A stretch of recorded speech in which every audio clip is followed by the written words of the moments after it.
When Amanda sent that message, she thought it would just sting her husband a little, make him jealous enough to pay her more attention.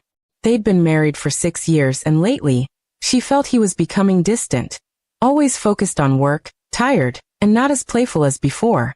Her ex, Ryan, had recently reconnected through social media, and when he mentioned a short hiking trip with mutual friends, Amanda saw it as an opportunity to stir some emotion in her husband. So she sent the text, "I'm going on a trip with my ex, don't get jealous." She even laughed as she hit send, thinking he'd call or argue. But he didn't reply at all. Mark, her husband, read the message twice, his heart sinking. He wasn't angry right away, just numb. Over the last few months, he had sensed a change in Amanda. She had started dressing up more, keeping her phone close, and spending long hours with friends. He had chosen to trust her, believing it was just a phase. But that message confirmed his growing fear. She no longer respected him. Instead of reacting emotionally, Mark decided it was time to act logically. He didn't text back. He simply stood up, walked to his office, and started making plans. That evening, while Amanda was packing for her trip, Mark quietly went through their shared files. Their home, car, and savings were all under his name since he had bought them before marriage. He'd always been generous, but he wasn't foolish. He transferred a portion of their joint funds into a separate account and called his lawyer friend, Eric, explaining everything. Eric told him exactly what documents to prepare in case things escalated. Mark listened carefully, noting every word. By the next morning, everything was ready. Amanda left early, barely saying goodbye. Mark only smiled faintly and said, "Have fun." His calm tone bothered her, but she shrugged it off, thinking he was pretending not to care.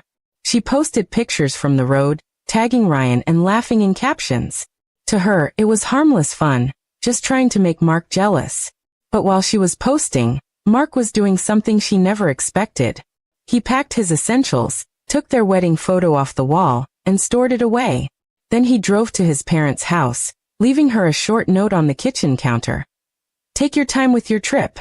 Don't worry about me." He disconnected her access to their joint credit card and froze her secondary bank account card. When Amanda stopped for gas and tried to pay, the card was declined. She tried again, same result. Then she noticed several missed calls from unknown numbers. Her heart started racing. She called Mark, but he didn't answer. Text after text went unread. By the time she reached the hotel, Ryan noticed she was no longer in her usual mood. She excused herself and went outside to call again. Finally, Mark answered. His voice was calm but cold. "I hope the trip's worth it, Amanda. I won't stop you from being with whoever you want. But when you come back, you won't be coming home." Her breath caught. "Mark, it's not what you think," she began, but he cut her off. "I think you made yourself clear in your message." The next morning, Amanda drove back alone. The laughter from the trip felt meaningless now. When she arrived, the house key didn't work. Mark had changed the locks.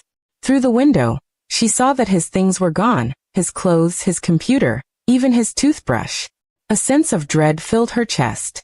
On the table, next to the note she'd left about going with her ex, lay a new one from Mark.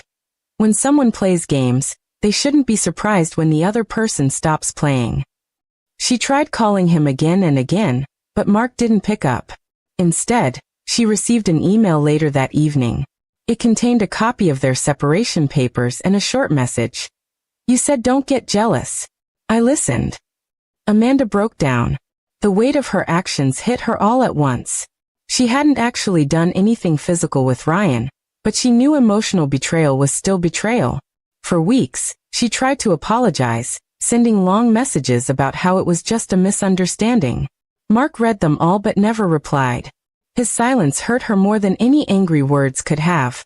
Friends started to find out, and soon, the truth of her trip spread through their circle. People whispered, and Amanda withdrew from everyone. Mark, meanwhile, focused on himself. He started exercising, spent more time with his family, and even took up hiking, something Amanda had always wanted to do but never truly committed to. His peace returned slowly but surely.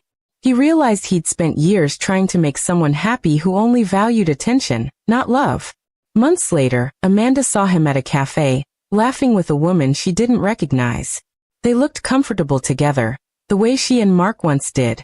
For a moment, she thought about walking over and apologizing again, but when she saw the genuine joy in his eyes, she froze. She realized she no longer had any right to be part of his happiness. She walked away quietly, her own reflection in the window reminding her of everything she'd lost. Her message had been meant as a small spark to reignite attention, but it had burned down her marriage instead. Mark's revenge wasn't loud or cruel, it was silent and final. He simply let her live with the consequences of her own game. And from that day on, Amanda never sent a message without thinking about the power of words, and how one careless sentence can destroy everything built over years of love and trust.